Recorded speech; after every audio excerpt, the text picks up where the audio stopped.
বাসরাত্রি বলে ছাদ দেবে না, তাহলে তো ধৈর্য কম। আমার মনে হয় তুমি বলবো কখন কবুল বলবো, কখন বউনে ঘরে যাবো, কখন উড়ু উড়ু করবো, তাই না? কবুল বলার দরকার নেই, তাই করবো। অবশ্যই অবশ্যই। এখন কথা হলো, তোমার এটা কোন জায়গা? হ্যাঁ, আমি ঢাকাতে থাকি, সব কথা বলা যাবে না বিগতে, তোমাকে পার্সোনাল ভাবে বলবো। হ্যাঁ, আমি ঢাকা করে বলছি বলো। আমি কি বলছি, তোমার এটা কোন জায়গা? ঢাকা ঢাকা ঢাকা ঢাকা ঢাকা ঢাকা কোন? এয়ারপোর্টের পাশে থাকি, আসবা? এয়ারপোর্ট?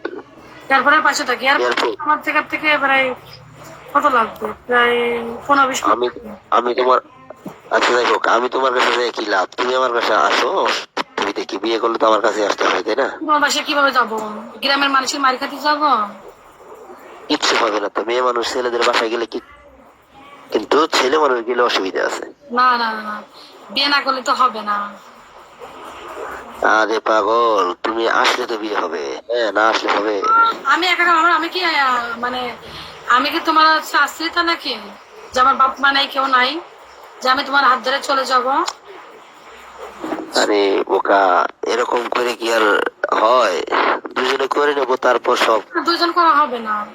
তোমার ফ্যামিলি থেকে আমার বাসায় আসবে, আমার ফ্যামিলি থেকে তোমার বাসায় দেখবে, তোমার বউ না, তোমার ওয়া আছে কিনা, তোমার সবকিছু আছে কিনা, সেটা আমার দেখতে হবে না আগে?